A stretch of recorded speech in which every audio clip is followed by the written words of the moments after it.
61 แม่นเนาะยังดูมอนเตอร์ก็ซื้ออยู่เนาะแต่ตกขวาหน่อยนึงลองนำกันเนาะตัวนี้จะเป็นท็อป A ยังดูมอนเตอร์ลูกมอนเตอร์ท็อป A ตัวนี้จะล็อกไกลข้างเนาะท็อป A ตัวนี้เราจะใส่กับกล่อง R ยี่ห้ออันของมาคูเนาะมาคูใส่แลกกา12 แหวนทางคาร์บอนเก็บเสียง FR5 เนาะเราสิมารีวิวตัวจริงน้ำกันเราสิมายิงเป่าลองเป่าตัวนั้นเนาะกำแพงตัวนั้นมาลองทำกันสิมาแปลงเป้าทำกันเนาะตามที่เราซองนี่ประมาณ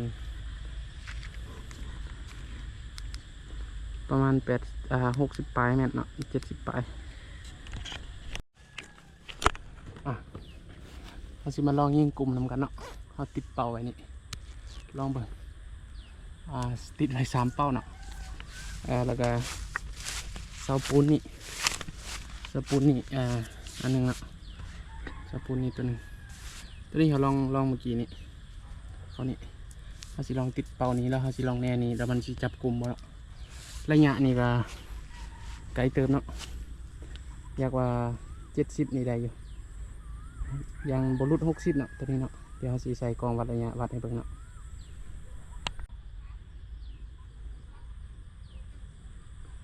61 แม่นเนาะ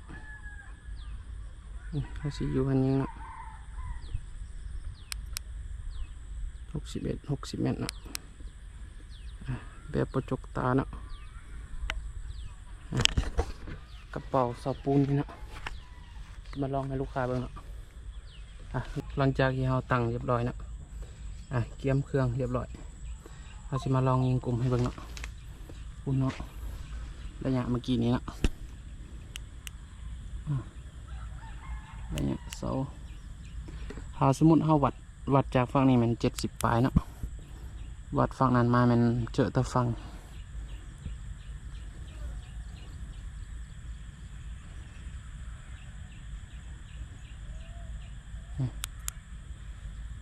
73เนาะ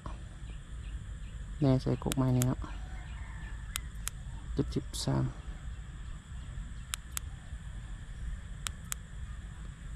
70 ปลายเนาะเอาสั่นเนาะใส่กล่องตัวนี้ครับสั่นมาเบิ่งยิงตัวจริงกันเนาะมาลองเบิ่งกันเนาะระยะ60 ปลายแมตรแล้วสิแน่บอลตัวยิงเป่าเก่านี่เนาะ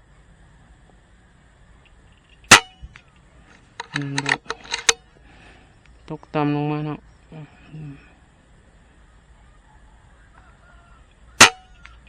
ตกต่ำลงมา2 ขีดเนาะ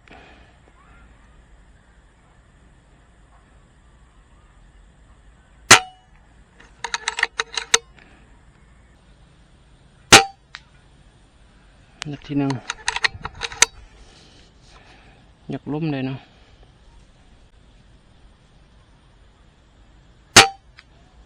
นัดที่ 2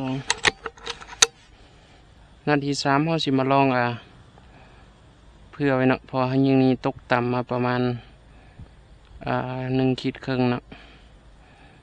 มันจะแน่1 ขีดครึ่งฝั่งนี้เราเพื่อล้มเนาะแล้วมันสิฮึกเปล่า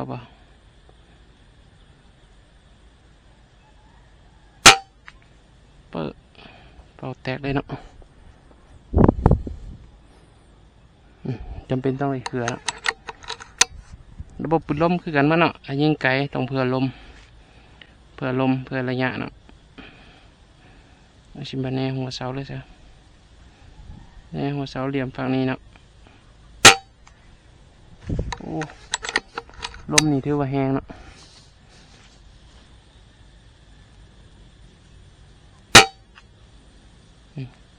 ยิงหัวเสาฝั่งนี้มาตกฝั่งนี้เนาะ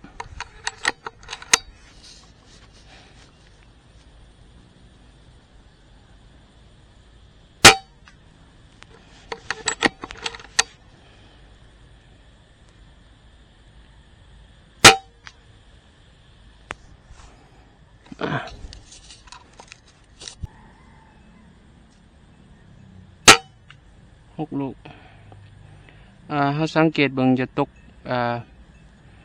เลขครึ่งกลางเลข1กับเลข2จะขีดครึ่งกลางนี่เนาะเราจะออกขวาอยู่ประมาณตัวนี้จะเป็นประมาณคือเอาขีด1เนาะเขามาลองยิงเผื่อใส่เป่ากลางเนาะนี่ตัวนี้มันขีดที่1กับ2ออกขวามาก็จะประมาณนี้เนาะเต็มเป้าเนาะลองลูกที่2เนาะนี่บ่เห็นบอลถึกลูกที่2เนาะขีดที่2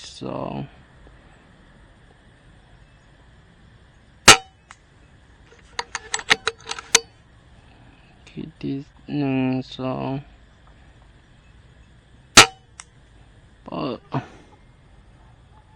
แตกเลยเนาะแตกเลยติดบ่อยากอยู่ดิสิมาลองเบิ่งตัวนี้เนาะมันสิเข้าบอลระยะ60 ปลายเมตรเนาะ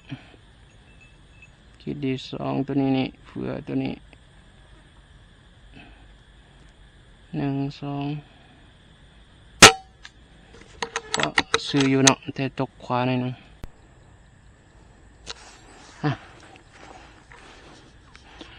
กลุ่ม30 เมตรเนาะ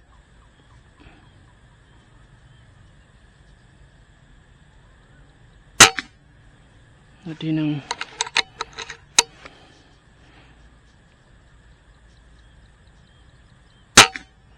นาที2นาที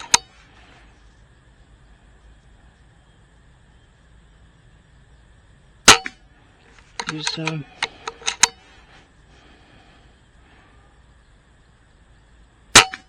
นาที4นัดหายหมดเนาะพอมันเป็นตัวหอยเนาะมาลองยิงตัวใหม่เนาะ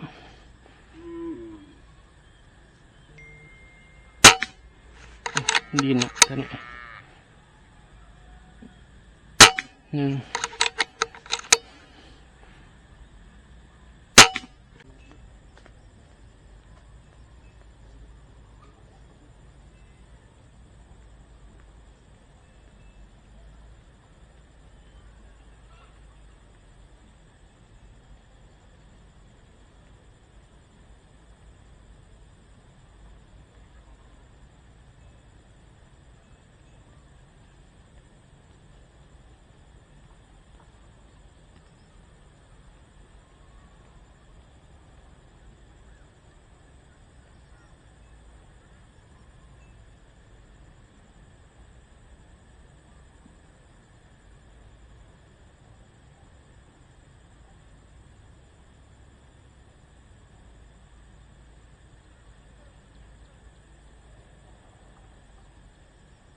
ที่มัด30 เมตรประมาณนี้เนาะกลุ่มลองยิงแกงนี่เนาะสิคือบ่เรียบร้อยมาเบิ่งตัวจริงกันเนาะนี่ใส่เป่าตัวยิงตัวก่อนเนาะ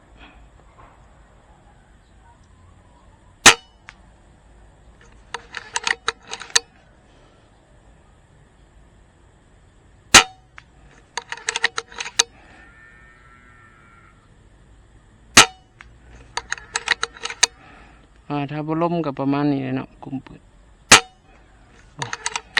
ตัวนี้ออก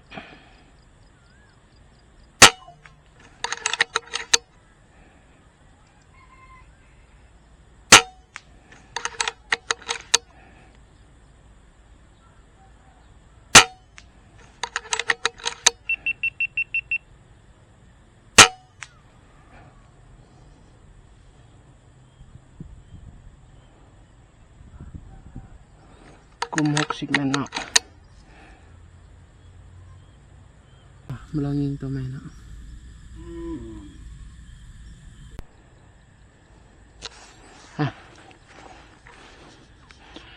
กลุ่ม30 เมตรเนาะ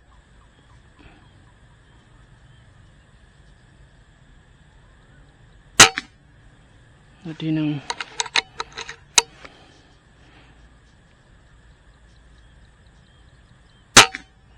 นาทีสอง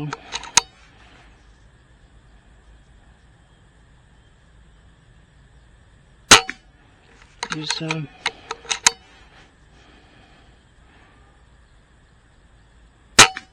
นาที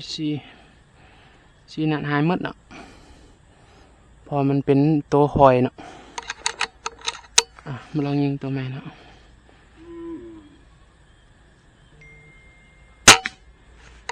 ดีเนาะตัวนี้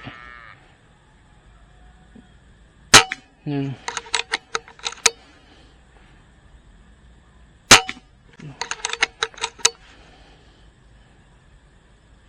สองสามสี่หมด30 เมตรประมาณนี้เนาะกลุ่มลองยิงแกงนี่เนาะสิคือบ่เรียบร้อยมาเบิ่งตัวจริงกันเนาะ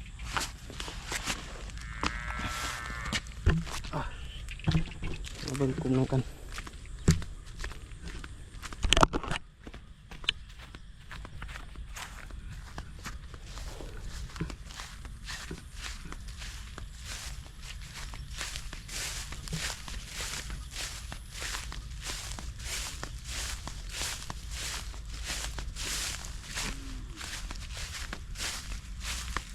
กลุ่ม30 เมตรนะแตกเอาไปแตกจะเห็นกลุ่มแจงเนาะ3 นิ้วโป้ง30 เมตรตัวสุดท้ายเขาแน่แจงนี่แล้วเขานี้เลยเนาะแล้วคลิปนี้ก็จะมีประมาณนี้เนาะ